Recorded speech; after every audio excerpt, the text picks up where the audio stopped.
Hello and welcome to your astrological vibrations for Wednesday, July 22nd, 2020 by Gaia Blooming. I am Mimi and our energy mantra for today is I remember to look for the light of love. And today we have the sun moving into Leo.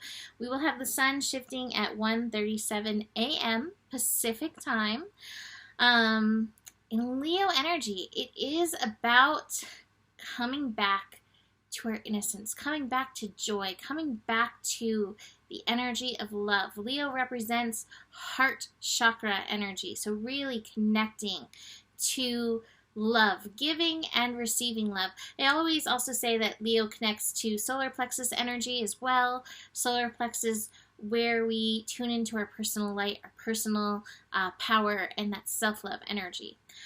So, as I'm looking at the chart for Sun in Leo, I'm actually looking at a yod, and we're actually going to have several Leo-focused yods happening over this time of Sun in Leo. The first yod that we're looking at is actually happening with the moon in Leo, and we have Neptune and Jupiter, also a little bit of Pluto, feeding into this yod. So again, yods, finger of God, finger of fate. This is important. So my feeling is with the moon, it's reminding us of the importance of tuning in to the emotion of love, the emotional part of love, letting that energy move through us, letting us ourselves feel that energy of love. And that tunes in to that Neptune energy, like that divine spiritual experience, the divine spiritual flow that we're in. And Jupiter, even though it's retrograde in Capricorn, Jupiter to me right now is the symbol of hope for the future, hope for how we will rebuild. And so it's like getting past the shoulds, getting past, I got the shoulds. I got the shoulds showing up in the cards, but getting past that and really just holding on to that innocence of love, the belief in the uniting gooiness. I'm struggling with words today, but the uniting energy. It feels like this gooey energy though, as I'm feeling it in my whatever. Feeling that how love can reunite things that seem so disjointed or so deconstructed. So just holding on to that energy. That being said, let's look at this love energy, this Leo energy for the next 30 days. So beyond love, Leo represents the inner child. And I always say we build one, sign upon the other. So we just moved from Cancer energy, Cancer, nurturing, compassion, reminding us how to take care of ourselves. And so it's from that space that a healthy, happy child can come from, having its needs met, knowing that it's safe and protected. And so we really do want to hold space for continuing that Cancer parent, mother energy of being there for the inner child, so the inner child can be free to express and create. Creativity is a divine part of Leo energy. Creativity, expression, joy, like I said. Now, something that we need to be aware of during Leo season, it's not all sunshine and rainbows. Along with this energy can come very strong ego. And I am not on the train that all ego is bad. However, inflated ego can be very destructive. So even as we tune into our love and our inner child and our innocence, being very aware of that ego energy that can spike up during Leo season. What else did I want to say about Leo energy?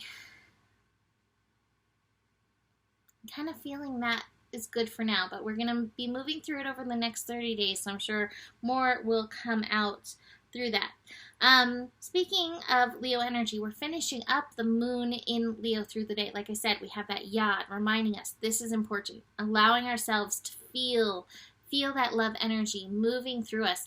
I really do feel like this kind of aligns with the moon shifting into Virgo as well, like taking a second and just feeling like the love from the universe, letting it shower upon you. I feel like that'll be so healing for so many of us. Just take a second and like feel if you can feel the love from the universe. Speaking of love, I keep having Hafiz. He has one of my favorite lines about love, and it keeps popping up in my head. If I can get it sort of right. Oh my gosh, I'm gonna so mess this up.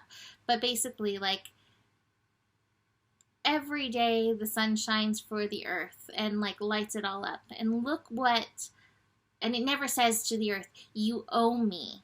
Look what love like that can do. It literally lights up our entire world. That's the energy of love that we really do want to tune into. And I feel like we all have that ability to be that light in the world. So it's a calling in of that energy.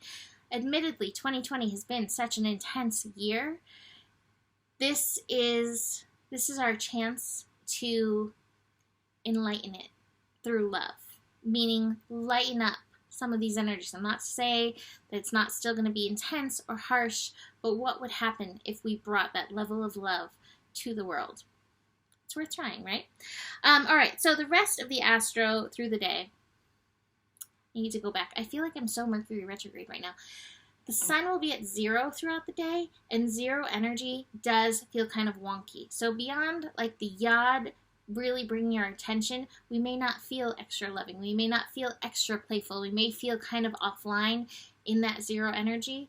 Take it with a grain of salt. How can you offer that love to yourself? And again, how can you also accept the love energy from the universe? Mercury, speaking of interesting things, this may be why I'm having so much trouble with words. Mercury and Uranus will be connecting in a sextile. So Mercury and Uranus, when they connect, it gets super electrical. So it can be very overstimulating for nervous systems. It can feel kind of like a mini Mercury retrograde. You might find technology going a little haywire. But just like that square that we were just dealing with Mercury and Chiron, Uranus, even though this is a sextile, it can be triggery. So you may find some triggers around your self-worth, again, popping up with all this. I would look to the inner child, just like I said yesterday, look to the inner child with the sun moving through Leo and the moon in Leo. There may be some hidden self-worth triggers that are coming to the surface, and Mercury still hanging out in Cancer. These energies need to be felt and moved through. So just be aware of that possibly coming up. But again, if you're struggling with words like I am, or like nervous system overstimulated, sleep may be challenging with this energy, just be aware of it. It'll move on fairly fast as Mercury is picking up speed currently. But for right now, you may be feeling it.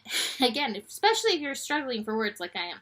Moon will shift into Virgo, 4:40 p.m. So we also have Sun. Okay, definitely an interesting day. Sun at 0 degrees. Moon void, of course. Minus, like I said, that yod energy that we'll have early in the day. Between those two things, you may feel really out of it. And I'm also betting a little like tired, wired energy with that heavy electrical energy. So awareness of that. Moon in Virgo brings our attention to our physical body. So if you're feeling tired and wired, what kind of grounding do you need? What kind of physical support do you need? On a physical level, what is your body asking for in this? That's one of the best ways that you can show and shower love on yourself. So do be aware of that. And I would also say with the moon in Leo, or moon in Virgo can get hypercritical of energies. Don't get critical of your inner child. How can you be soft and gentle with your inner child and let it have its play? So, speaking of inner child, I actually pulled the Sun card, the Innocence card. A reclaiming of your innocence. And the okay is to be the grasshopper. It is a grasshopper. Joe kept talking about praying mantis before, so I was like, is that praying mantis? No. Grasshopper energy. Allowing yourself to be the novice. Allowing yourself to be in the innocence. I have the change card, and it's funny because I just pulled this card when I did my patron video as well. We're in this place of change, but even as we go through change, how can you keep feeding love into the energies, love into these new foundations that we're bringing? And then I got these cards. I've got the mental card, mind card in reverse. This to me feels like that Virgo. It also connects to that Mercury-Uranus energy. Your mental energy may spike. Don't let it take you out. A lot of times it'll take us out when we go into the mental energy and we don't sink into the body and we don't listen to the heart. Don't go there. Bring your heart, bring your body with you, not just overly thinking or overly being critical. I also have the conditioning card and the shoulds card in reverse. So just for today, let yourself off the hook from the shoulds. Let yourself off the hook from what everybody else says you should do. What is your inner child calling for you? How can you show up more for that energy and bring forth that innocence today and then over the next 30 days? So that is it for today. You can book a reading with me. Email me, mimiclark@gmail.com. Besides that, the better it gets, the better it gets. There's more than enough love in the world for you, and you have the power. Namaste.